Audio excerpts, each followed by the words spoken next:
아멘. 우리 옆에 계신 분들과 이렇게 인사하도록 하겠습니다. 잘 되고 있습니다. 더 잘 될 것입니다.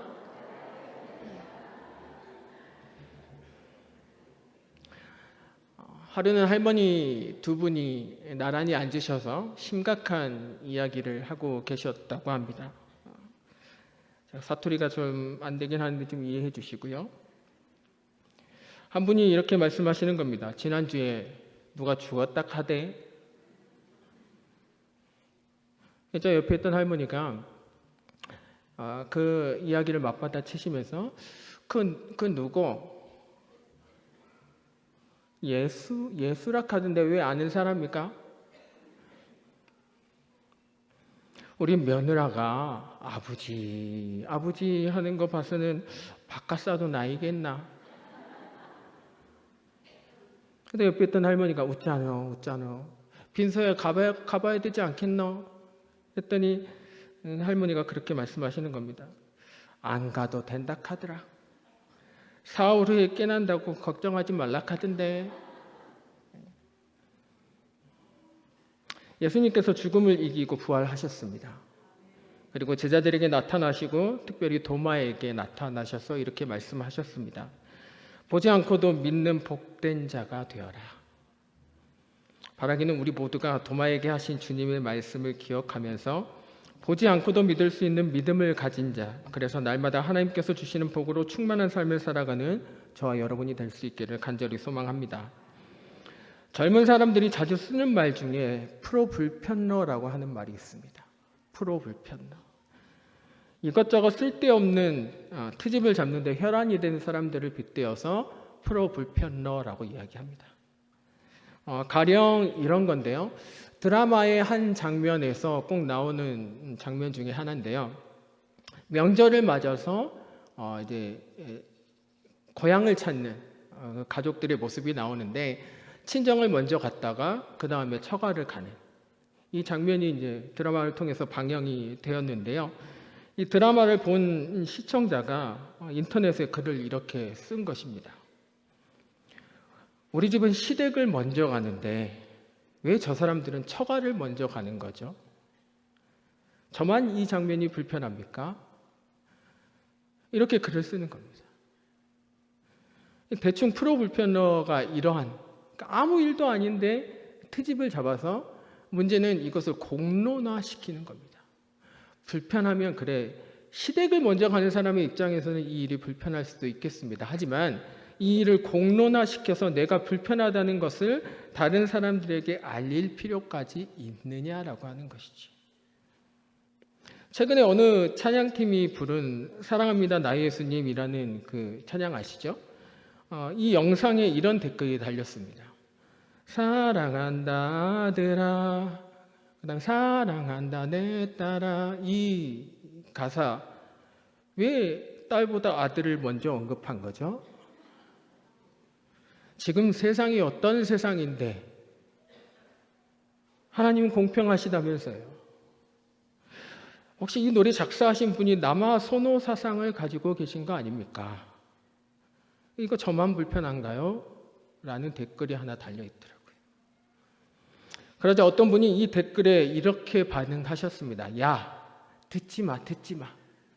그렇게 불편하면 듣지 마. 누가 너보고 들으래? 네가 틀리겠잖아. 네가 듣지 마. 우리도 프로불편러까지는 아니지만 설교를 듣거나 또는 성경을 읽을 때 이따금씩 불편할 때가 있습니다. 말씀으로 나를 쿡쿡 찌르거나 또 분명 맞는 말씀인데 내 귀를 막고 듣고 싶지 않을 때도 있고요. 또 내 마음에 들지 않는 말씀인데 읽어야 할 때도 있습니다. 되게 불편한 상황이죠. 죄송하지만 내가 듣고 싶은 것만 듣고 내가 보고 싶은 것만 보려고 한다면 그 신앙은 성장할 수가 없습니다. 찬양의 가사에서도 고백하듯이 거친 파도가 나를 향해 오더라도 주님과 함께 날아오르고자 할 때에 그 신앙은 성장하게 되는 것입니다. 오늘도 주시는 말씀이 나를 불편하게 하거나 나를 힘들게 할 수도 있습니다. 그렇다고 길을 막아버리거나 눈을 닫아버리면 지금 이 순간은 그렇게 넘어갈 수 있습니다. 하지만 다음에 또 어떤 목회자의 이 말씀을 통해서 나에게 똑같은 메시지가 선포될 때에도 또 길을 닫고 또 눈을 막아버리시겠습니까? 바라기는 오늘 내게 주시는 말씀 앞에서 불편함이 있어도 또 마음이 어렵더라도 나를 더욱 성장시키려는 하나님의 뜻임을 기억하셔서 말씀을 듣는 즉시 결단함으로 말미암아 말씀 앞에서 하나님 앞에서 자유함을 얻는 귀하고 복된 시간이 되기를 간절히 소망합니다. 오늘 우리가 읽었던 본문은 예수님께서 귀신을 쫓아내는 장면을 기록하고 있는데요.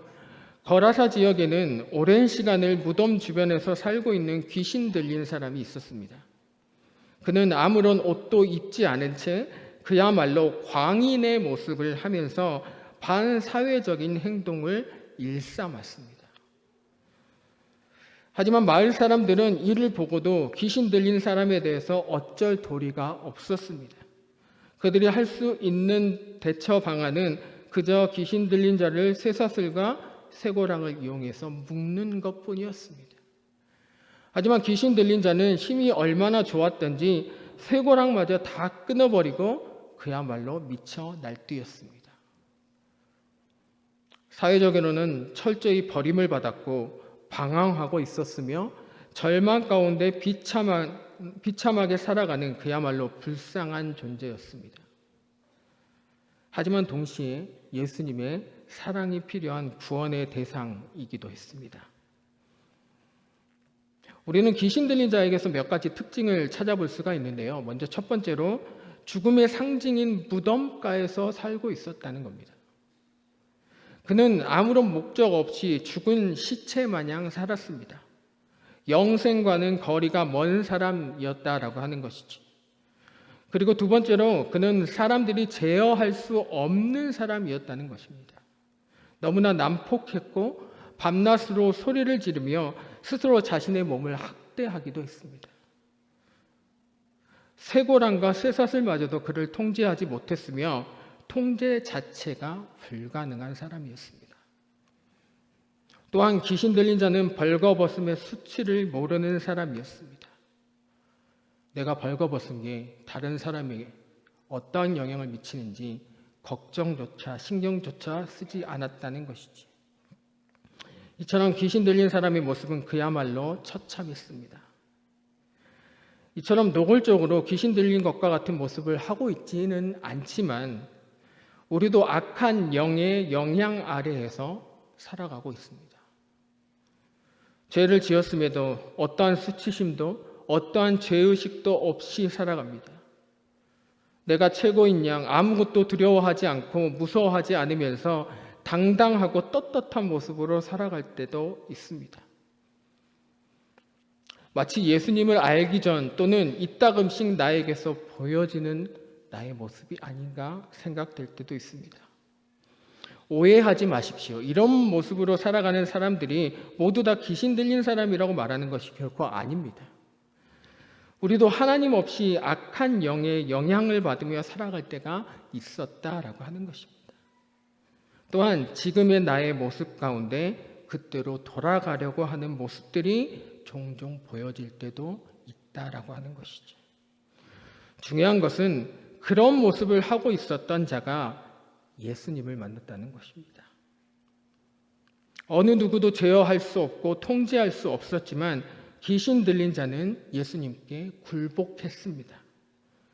예수님은 귀신을 쫓아내셨고 그는 구원의 은혜를 경험하게 됩니다. 이후에 귀신 들렸던 자가 했던 행동에 대해서 성경은 기록하고 있는데요.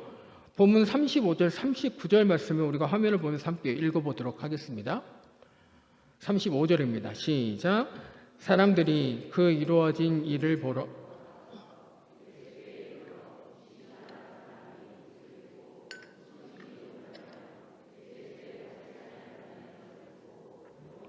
(39절입니다) 그가 가서 예수께서 자기에게 어떻게 큰 일을 행하셨는지를 온 성내에 전파하니라. 이제는 귀신이 아니라 예수님이 내 삶의 주인이 되어 주셨고 변화된 그의 모습을 사람들이 보고 놀라워하고 두려워했다라고 성경은 기록하고 있습니다. 하나님을 모르고 하나님 없이 내 뜻과 내 생각대로만 살았던 지난날의 나의 모습 가운데 역사하신 하나님의 구원의 은혜이기도 한 것입니다. 예수님께서 귀신 들린 자에게서 귀신을 내쫓으신 일은 우연적으로 일어난 일이 아닙니다. 길을 가다가 우연히 귀신 들린 자가 눈에 보였고 어쩌다 보니 이 사람에게 있는 귀신을 쫓아내야 되겠다라고 하신 것이 아니라는 것입니다. 이 일이 있기 바로 직전에 예수님과 제자들이 광풍을 만나서 위험에 빠졌던 사건에 대해서 성경은 기록하고 있습니다. 굳이 예수님께서는 위험을 감수하면서까지 이 갈릴리 바다를 건널 필요는 없으셨습니다. 하지만 예수님과 제자들은 생명의 위험을 무릅쓰고 바다를 건너서 거라사 지역으로 오셨던 것입니다. 이유가 무엇이었을까요? 귀신 들린 자, 그 영혼을 구원하시기 위해 강한 풍랑이 일어나는 거친 갈릴리 바다를 건너 오셨던 것입니다. 귀신 들린 자를 위해서, 그리고 주님 없이 떠돌며 방황했었던 저와 여러분을 위해서 말입니다. 나를 위해 십자가를 지셨다는 것만으로도 너무나 가슴 벅차고 감사한 일입니다. 하지만 나를 향하신 하나님의 사랑은 헤아릴 수가 없고 또 크고 넓은 사랑입니다. 셀 수도 없고 값을 매길 수도 없는 그 사랑에 보답하는 방법은 우리가 사랑의 빚진 자가 되어서 받은 사랑을 나누는 삶을 살아가는 것입니다. 예수님께서 광풍을 뚫고 오셨던 것처럼 주님께로부터 받은 사랑을 들고서 광풍이 일어나는 곳이든 그곳이 어디든지 간에 우리는 그곳을 향해 나아갈 수 있어야 된다라고 하는 것입니다. 그렇다면 귀신에 들렸다가 해방된 자는 어떻게 되었을까요? 그 이후의 삶의 모습에 대해서 성경은 기록하고 있는데요. 화면을 보면서 우리 38절, 39절 말씀을 함께 읽어보도록 하겠습니다. 시작. 귀신 나간 사람이 함께 있기를 구하였으나 예수께서 그를 보내시며 이르시되 집으로 돌아가 하나님이 내게 어떻게 큰 일을 행하셨는지를 말하라 하시니 그가 가서 예수께서 자기에게 어떻게 큰 일을 행하셨는지를 온 성내에 전파하니라. 아멘. 그는 새로운 삶을 허락하신 예수님과 함께 일하고 싶었지만 예수님께서는 살던 곳으로 돌아가 자기에게 일어난 일을 전파하라고 말씀하셨습니다. 전파하라. 이렇게 말씀하신 것은 이 귀신 들렸던 자에게만 말씀하신 것이 아니라 우리에게 주신 구원의 은혜를 입은, 회복의 은혜를 입은 우리에게도 동일하게 주신 사명인 줄로 믿습니다. 전파하여라. 그래서 바라기는 나와 함께 하신 하나님을 증거하는 삶을 통해서 또 그것을 듣는 자들에게도 회복이 임하고 구원의 은혜가 임하게 되기를 간절히 소망합니다. 그런데 한 가지 문제가 있었습니다. 이 일로 인해서 예수님이 마을에서 쫓겨나게 되신 겁니다. 귀신에 들렸다가 회복된 자의 입장에서나 미쳐서 날뛰는 그 귀신 들린 자 때문에 어려움을 겪고 있었던 마을 사람들 입장에서는 그 귀신이 사라졌으니 잔치를 벌여도 이상하지 않을 만큼 기쁘고 좋은 일이 일어난 것 아니겠습니까?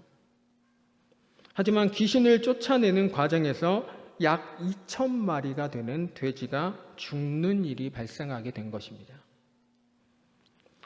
사람에게 있었던 귀신들이 예수님을 보자 무저갱이라고 하는, 즉 바닥 없이 계속해서 아래로 떨어지는 구덩이를 뜻합니다. 끝이 없어서 추락하는 것이죠. 그래서 무저갱에 빠지기 싫었던 이 귀신들은 주변에서 먹이를 먹고 있는 돼지들에게 들어가겠다고 자청하게 됩니다. 예수님께서는 그것을 허락하셨고, 그래서 사람이 아니라 돼지에게로 옮겨진 귀신들은 곧장 호수를 향해 돌진하게 됩니다. 그 결과 2,000마리의 돼지가 모두 물에 빠져 죽게 된 것입니다. 물론 돼지들이 죽기는 했지만 귀신도 역시 죽게 되었으니 이 둘을 어찌 비교할 수가 있겠습니까? 하지만 기르던 돼지가 죽었다는 이 사실이 불편했던 마을 사람들은 예수님께 마을을 떠나달라고 이야기합니다. 좋게 말해서 떠나주십시오 한 거지 마을 밖으로 내쫓은 거나 다름이 없습니다. 이유가 무엇이었겠습니까? 금전적인 피해를 입었기 때문입니다. 예수님이 마을에 계속 계시는 한 우리가 피해를 볼 것 같으니 서로 의기투합해서 예수님을 쫓아내버린 겁니다. 적반하장도 유분수지 귀신 쫓아내느라 수고하셨다고 물 한 잔 떠주기는커녕 감사는커녕 이곳에서 떠나달라니요. 마을에서 나가달라니요. 물론 거라사 지역에 있는 사람들은 예수님이 하나님의 아들이신 것을 모르는 이방인들이었기 때문에 귀신을 쫓아내신 예수님이 두렵고 무서운 나머지 예수님을 마을에서 떠나보내게 할 수 있습니다. 자신들의 삶 가운데 예수님보다 돈이 더 중요했기 때문에 돼지 2,000마리가 물에 빠져 죽었다는 이유로 예수님을 쫓아낼 수 있습니다. 그런데 예수님을 불편해하는 거라사 사람들의 모습 속에서 어디선가 본 듯한 익숙한 모습이 보여지지는 않으십니까? 제이슨 송이라고 하는 목사님이 쓴 칼럼에는 이 시대를 살아가고 있는 사람들이 예수님을 불편하게 생각하는 이유에 대해서 이렇게 이야기하고 있습니다. 예수님이 불편한 이유 첫 번째, 예수님과 개인적으로 시간을 갖는 것, 말씀을 묵상하는 거나 큐티를 한다든지 또 기도를 하는 것은 귀찮고 필요가 없다라고 이야기하는 것입니다. 두 번째, 예수님의 가르침 자체가 불편하다는 겁니다.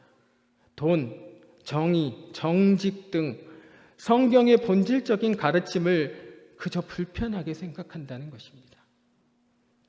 세 번째, 인생은 욜로 인생이다. 다시 말해서 한 번 사는 인생이기 때문에 마음 내키는 대로 살다가 죽을 것이다 라고 하는 겁니다. 인생의 목적이나 방향성, 영생, 소망 다 필요 없고 정의와 희생, 헌신을 요구하는 예수님이 난 그저 불편할 뿐이다 라고 이야기하는 것이죠.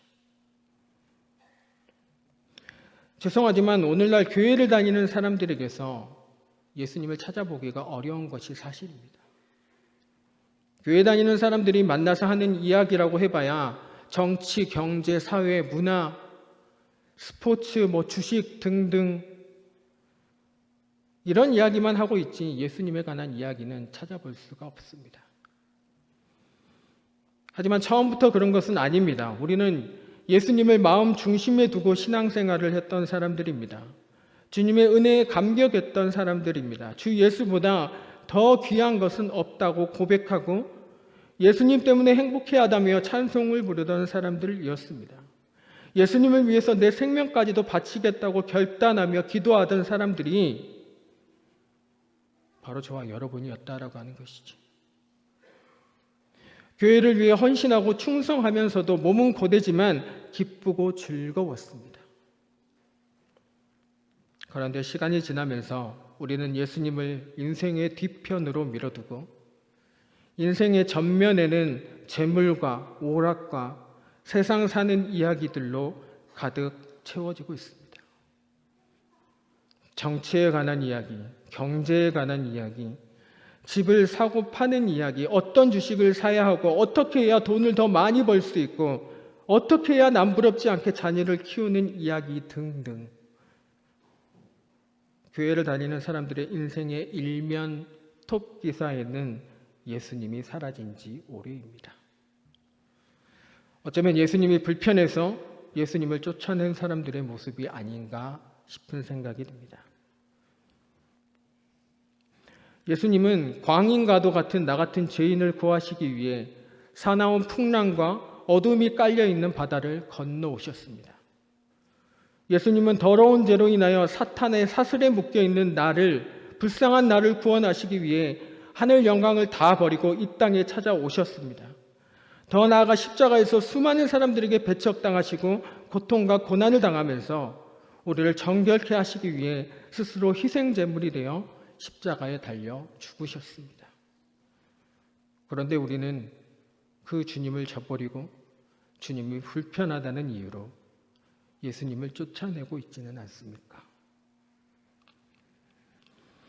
부끄러운 제 고백을 하나 하겠습니다. 작년에 저희 친형님이 음악 학원을 개원을 했는데요. 저는 이곳에서 기타를 가르치는 일을 하고 있습니다. 상담하러 오시는 분들 중에 종종 기타를 배워서 찬양팀에서 봉사를 하고 싶다라고 하시는 분들이 종종 있습니다. 저는 일반적으로 제 신분을 밝히지는 않는데요.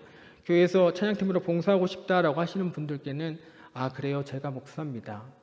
그래서 교회 음악에 대해서는 좀 더 제가 디테일하게 설명도 해드릴 수 있고 도움을 많이 드릴 수 있을 것 같습니다 라고 제 신분을 밝히기도 합니다. 그런데 이게 화근이었습니다. 최근에 기타 수업을 등록하신 교회에서 찬양팀으로 봉사하고 싶다고 하신 분이 계셨는데요. 저희끼리만 있으니까요. 이분에게 수업을 하고 일주일이 지나면 지난주에 수업을 했는지 안 했는지 모르게 또 처음으로 돌아가서 그대로인 상태로 오십니다. 선생님, 제가 너무 바빠서요. 연습할 시간이 하나도 없네요. 수업 시간도 잘 안 지키시고요. 수업료도 제때 안 내시고, 그러면서 실력은 왜 늘지 않는 것인지 모르겠다 하시는 분이 계십니다. 그분을 보면서 왜 내가 목사라고 이야기했을까? 목사가 돼가지고 화도 못 내겠고, 입 바른 소리도 못 하겠고, 수업료도 빨리 내시라고 말도 못 하겠고, 왜 내가 목사라고 이야기했을까? 하면서 이 순간만큼은 하나님을 믿는 것이 불편하게 느껴지더라고요. 혹시 예배하는 우리들 가운데 예수님이, 교회가, 십자가가 불편하신 분들은 없으십니까? 자동차에 달려있는 십자가 때문에 다른 사람들의 눈치를 보며 불편해하진 않으셨나요? 문 앞에 붙여있는 교패가 행여나 다른 사람들이 쳐다볼까 불편하게 느껴지시지는 않았습니까? 누구누구 집사, 누구누구 권사, 누구누구 장로, 누구누구 목사, 내 이름을 따라다니는 직분이 불편하시진 않으셨습니까? 예수님, 좀 비키세요. 왜 불편하게 거기 서 계시는 겁니까? 왜 가는 곳마다 저를 따라다니시는 겁니까? 좀 가세요. 불편해 죽겠으니까. 하는 모습이 우리 가운데 있지는 않습니까? 세상에 미쳐 정신없이 살아갈 때 누가 우리를 세상에서 건져주셨습니까? 미련한 우리의 인생은 예수님의 공로를 모르고 살아갈 때가 많이 있습니다. 예수님을 배척하지 마시길 바랍니다. 예수님이 불편하게 느껴진다고 해서 내 삶에서 예수님을 쫓아내는 일이 없기를 바랍니다. 인생의 풍랑을 잔잔하게 하시고 영원한 생명을 주신 예수님께 내게서 떠나지 마시고 늘 나와 함께 하옵소서라고 고백하는 성도님들이 될 수 있기를 간절히 바랍니다. 말씀을 마치겠습니다. 이 사건을 기록한 다른 복음서에서는 귀신 들렸던 사람이 하나가 아니라 둘이라고 이야기하고 있습니다. 그런데 귀신을 내쫓으신 예수님께 돌아와 감사를 표하고 예수님께서 걸어가신 길을 함께 걷기를 원했던 사람은 두 사람 모두 다가 아니었습니다. 마치 예수님의 공로로 죽음에서 죄에서 구원해 주신 나의 모습과도 같지 않습니까? 그렇다면 이제 여러분들은 예수님을 따라서 십자가를 지고 나아가시겠습니까? 아니면 나에게 불편함을 주는 예수님을 떠나 세상으로 나아가시겠습니까?